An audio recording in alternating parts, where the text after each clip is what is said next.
여러분은 마야 문명에 대해 한 번쯤 들어보셨을 겁니다. 마야 문명 하면 무엇이 떠오르시나요?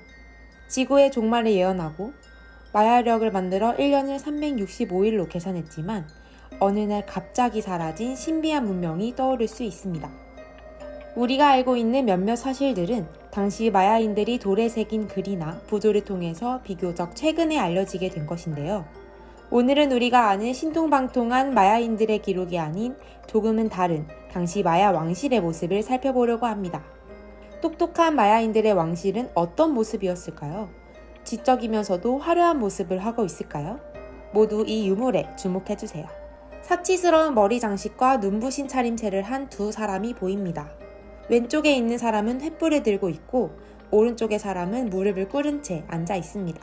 이 부조는 멕시코 남부의 마야 고정기 도시 야슈칠란의 왕비 카발수크에 봉헌된 신전에서 출토되었습니다.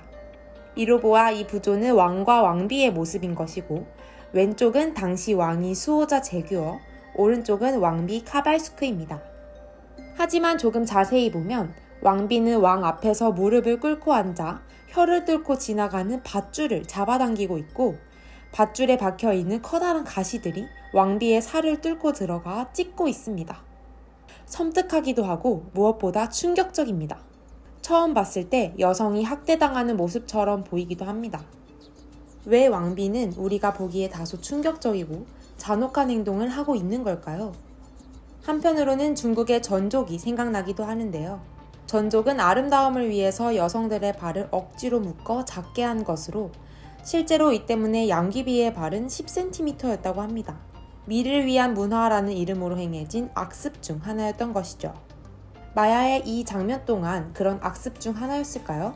당시 마야인들에게 사열의식은 오래된 전통이었지만 이 전족과는 의미가 완전히 달랐습니다. 700년께 마야에서는 왕과 왕비가 위치와 권력의 의미를 부여하는 종교의식을 함께 치르면서 협력관계를 다지는 전통이 있었는데요.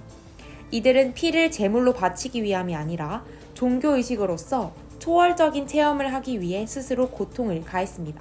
왕비는 의도적으로 자기 자신을 고통스럽게 한 이후에 오는 시각적 황홀경 상태로 가기 위해 사열의식을 한 것으로 해석할 수 있습니다. 그러나 이 부조만으로는 이들이 고통을 통해 도달하고자 했던 시각적 황홀경 상태가 어떤 것이었는지 완전히 이해하기가 어렵습니다. 사실 사열의식을 보여주는 마야 부조는 하나의 장면만 있는 것이 아니라 그림책처럼 연작으로 이루어져 있습니다. 그 중에서 이 두 번째 부조를 보면 종교의식에 대해서 좀 더 이해가 잘 될 듯 합니다. 이 부조는 왕비의 고행으로 어떤 결과가 일어나는지 보여주고 있는데요. 왼쪽에 곡물 그릇에서 큰 뱀의 모습이 보입니다. 뱀을 따라가다 보면 아가리에서는 창을 휘두르는 전사의 모습이 드러납니다. 환각 상태에서 만날 수 있는 이 전사는 바로 야슈칠란의 왕가의 시조인 것이고 마야인들은 종교의식을 통해 바로 조상들을 만나고자 했던 것이죠. 이렇게 조상들과의 연계를 다지는 동시에 지역의 통치권을 확립할 수 있었습니다. 즉, 사열의식을 왕권과 신권에 이르는 통로로 여겼음을 알 수 있습니다. 실제로 왕 수호자 제규어 때 야슈칠란은 고전 마야 말기의 신흥 세력으로 부상을 했고 이 모습을 부조로도 남겼다는 사실 자체가 증거인 셈이지요. 여기서 우리는 더 생각해봐야 할 점이 있습니다. 먼저 지배층이라고 해서 모두 특권만 누리는 것은 아니라는 것.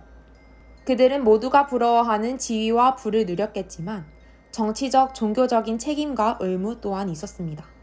그리고 그들은 종교적으로 마야인들을 위해 가장 고통스러운 방법으로 희생의례를 치르고 있었습니다. 이렇게 보기만 해도 힘든 의식을 수시로 감내해야 한다면 우리는 여전히 그들이 부럽다고만 할 수 있을까요? 그리고 또 하나 중요한 점, 바로 이런 조상과의 연계, 지역의 안정을 위해 의식을 행하는 주요 역할을 왕이 아니라 여성인 왕비가 하고 있다는 점입니다. 왕비가 개인이 아닌 나라 전체의 안정과 권력을 위해 어떻게 의식에 관여했는지 보여주고 있습니다. 당시 왕비 카발수크는 야슈칠란의 유력한 가문 출신이었고 가문과 왕조를 위해 스스로 자신을 학대하는 고행의 참여로 영향력을 얻을 수 있었습니다. 이렇게 왕비가 나라를 위해 희생하는 모습은 어머니가 자식을 사랑하는 마음으로 냉수 마찰과 같은 고행스러운 기도를 하는 모습과 연결되기도 합니다. 그러나 또 한편으로는 마야 문명이 이 이후 원인도 모른 채 폐허가 된 걸 보면 사랑하는 만큼 고통스럽게 의식을 치른다고 해서 그 마음이 모두 통하지는 않을 수도 있나 봅니다. 왕비 카발스크와 왕 수호자 제규어 부부의 사후 야슈치라는 완전히 폐허가 되었고 몇백 년 동안 울창한 밀림에 숨겨져 있다가 16세기에 스페인에 의해 발견되면서 우리는 비로소 마야 문명에 대해서 조금씩 알기 시작했죠. 사열의식을 하는 마야 왕실의 부조는 16세기 스페인 사람들에게도 21세기에 사는 우리에게도 다소 충격적이고 잔혹한 행위이며 왕실에서 이런 행동을 했다니 이해가 잘 안 되기도 합니다. 그러나 당시 마야의 지배층에게는 권력을 위한 종교의식이 그들의 의무로서 그 무엇보다도 중요했고 특히나 여성이 왕국의 번영을 위해 스스로 사열의식에 참여함으로써 통치권을 굳게 다질 수 있었습니다. 우리가 흔히 생각하는 호화스러운 왕실의 풍경과는 완전히 다른 모습이지만 통치를 맡은 사람이 가지는 나라의 번영에 대한 책임감이 잘 드러나고 있는 것이죠.